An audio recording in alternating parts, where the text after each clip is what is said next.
have a serious Drake problem right now. I'm gonna be honest. It's clear that Drake is definitely going on an anti-black American run right now. Now I know what you're thinking, bro. Where are you even getting all this information from? What do you even think of an idea like that? Let me explain. Over the past, I want to say year and a half, post Kendrick Lamar battle, it's clear that Drake has kind of disassociated himself from black Americans, and he's doing the natural steps it takes to let everybody know I'm not really f***ing with y'all. And it's very subliminal, but if you read in between the lines, you can tell that's what he's doing. So in this video, I'm gonna go over a list of things that he's done over the past year post Kendrick Lamar battle that will dictate me even having this opinion. But before we get into it, make sure y'all like, comment, subscribe, share this video with your friends. And if you disagree with me, that's cool. But you try to justify all of these actions as just, oh, they're just individual things that don't mean nothing in the collective. And that's kind of my first biggest argument. We know how Drake moves. Drake is one of the most calculated human beings on earth, and everything that he does is for a reason. Like, he knows that he can't just do something for no reason. That's just not how it works for somebody at his stature.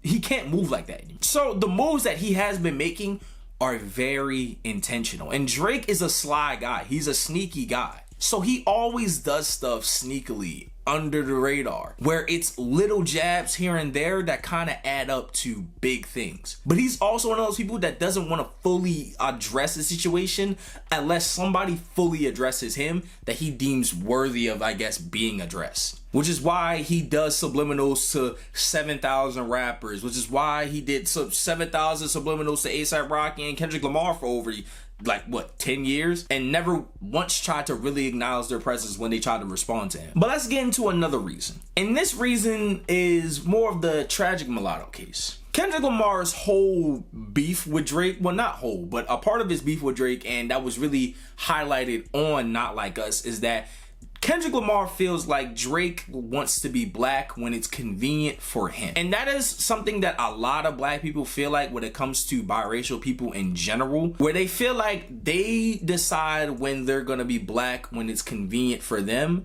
And then when it's not convenient for them, you know, it's actually a danger for them, or it doesn't help them out when it comes to getting a certain job or looking a certain way to appeal to another crowd.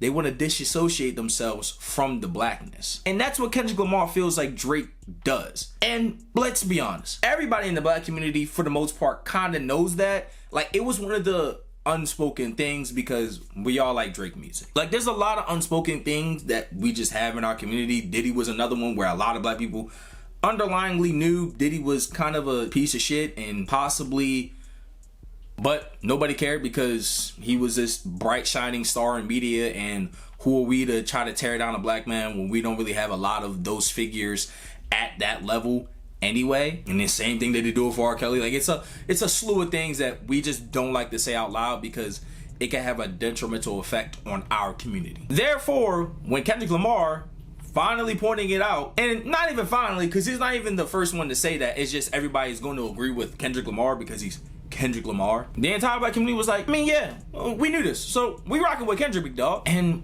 Drake clearly didn't like that. But Drake also doesn't like to acknowledge the fact that by him paying homage to, you know, West Indians, Jamaicans, black UK artists, Atlanta niggas, Houston niggas, whoever he can conveniently leech off of to make a song or an album with, he fails to acknowledge the fact that what he does is culture vulturing. It's not paying homage, because then he goes right back to Toronto and acts like he doesn't know these niggas at all. And then when it's transactional for him again, he'll go out and he'll link with these certain people like 21 Savage, Young Thug, Skepta, and others. And that's why people feel like Drake is a culture vulture, and like Kendrick Lamar said, not like us, because he conveniently likes to choose when it's okay for him to embrace his blackness. But speaking of the Kendrick Lamar beef, Let's talk about that for a sec. Because after that whole thing and Kendrick Lamar went on his Not Like Us GNX like world tour where he was doing a halftime show and obviously his stadium shows, where was Drake? Not here. I realistically cannot remember the last time Drake has not been here for maybe more than 3 months. Like, Drake used to stay in the States. And now it feels like he pops his head in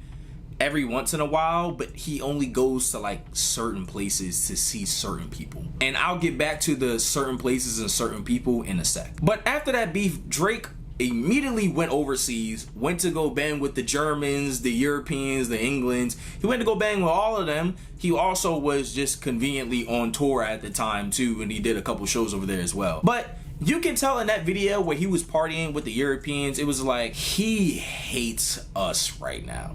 Like, he hates black Americans right now. Bad.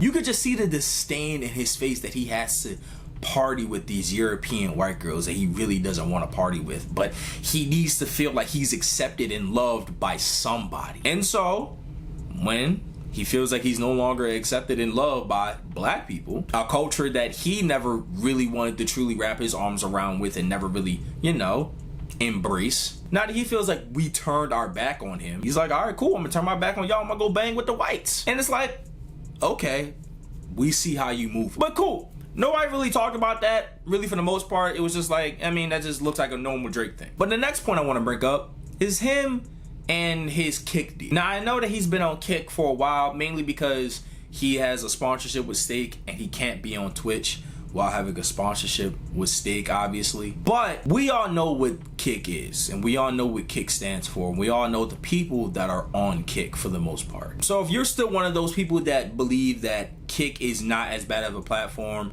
as people like to make it out, the owner himself had to literally step in at one point and be like, y'all are doing way too much right now. Like, I intended it to be this, but y'all taking it to another level of like insanity. And Kick's biggest star, probably at this point ever, other than Neon, is Aiden Ross. Now, we all know Neon. We all know what he represents. And unfortunately, there's a lot of people that still like to ignore the fact that Aiden Ross now represents the same things that Neon represents. The red pill, incel, and honestly racist agenda. Now, I do believe that Aiden Ross, because I said this on camera before, did a lot for the hip-hop community, especially during his prime years on Twitch. But hindsight is 2020, and you can look back at that retroactively and be like, oh, he was using us to get hot so then he could actually be who he wants to be.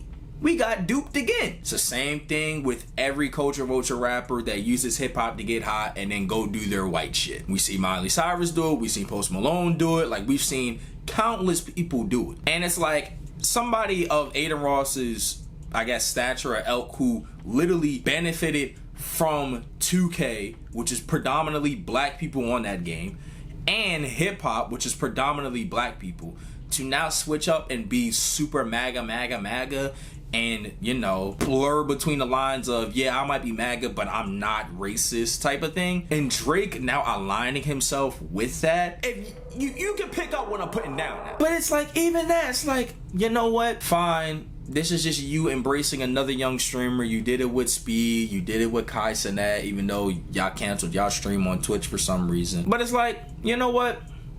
That's fine. But Morgan Wallen was like, this is now a long string of events where it's clear, oh, you're doing a lot of shady shit to get back at us. Wow. Now, there's gonna be a lot of people that feel like, yo, Morgan Wallen works with a lot of black people. I mean, he's worked with Moneybagg Yo, he's worked with this, he's worked with that. Sure.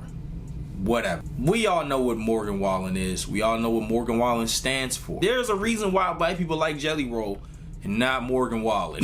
So, again, Drake aligning himself with Morgan Wallen, Aiden Ross, Kick, and going away from America during this entire excursion after mostly all black Americans was like, yeah, you know what, Drake? We not really rocking with none of that shit that you doing no more. It looks away. Yeah, you can't tell me it at least doesn't look away. But the final point I want to bring up is probably the weakest, which is why I kind of left it for last, is the Crooked Wireless Fest where he headlined all 3 days. Now I know he brought out a lot of acts like, you know, Skepta, I believe he brought out Bryson Tiller, and even Lauryn Hill. And to that I say, I mean, 2 of those people are his friends, and Lauryn Hill, I just think that he likes Lauryn Hill. And my response to that would be, I mean, I'm not necessarily calling Drake a racist, but what I am gonna say is that your typical racist Dallas Cowboy fans still like CeeDee Lamb. They still like Michael Irvin. They still like Emmitt Smith. So it's not crazy to see Drake liking Lauryn Hill or paying homage to Lauryn Hill and allowing Lauryn Hill to do his thing. I think that moment was dope. I thought that shit was cool. But him trying to say, yo, UK got the best lyricists out of everybody, bro. Like, I don't care what nobody say. They got the best lyricists out of anybody. Like, nobody can out-rap London rappers. This is the best, highest level. This is what I aspire to be. And this guy right here was the first person to open my mind to that shit. Go ahead. Man's never been in market.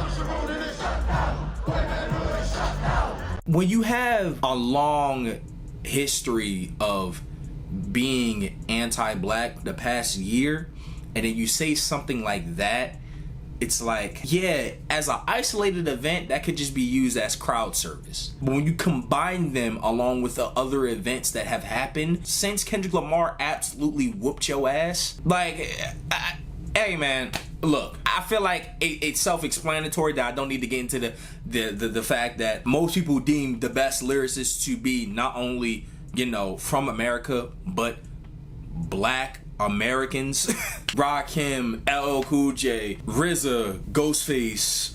Like, the list can go on and on and on of the amount of people that a lot of people deem as the best lyricists of all time. Hell, even his man's Lil Wayne. And I'm not gonna dispute the point that yes, it could be just an isolated event. I'm just him doing crowd service for the UK crowd. But like I said earlier, when you combine everything that's been going on and Drake's track history of just being, you know, culture vulture-ish, it's definitely starting to look away where he's leaning more towards the red pill ideology and the red pill agenda. And if you want me to be really, really honest, I think that's definitely a social critique on what's going on just in this country right now, where it's clear that the red pill agenda and everything that's going on that side has definitely taken over when it comes to power dynamics in this country. And so Drake is smartly going to align himself with that. But what comes with that is an image of somebody who is probably ashamed that he is half black, and somebody that feels like black people as a whole betrayed him and is now going to do a lot of subliminal and sneaky things to kind of get back at us. Which is why I point out the fact that Drake has been doing this sneaky subbing thing for over a decade now in his raps when it comes to literally anybody. So it's not uncharacteristic for him to do sly and shady shit where it could maybe look away but not entirely look away. You know what you're doing. You know exactly what you're doing. But again, y'all let me know how y'all feel about this in the comment section below. You think I'm tripping? You think I'm going too far? You think I'm absolutely reaching? But anyway, y'all, it's been your boy Josh Hero. We out.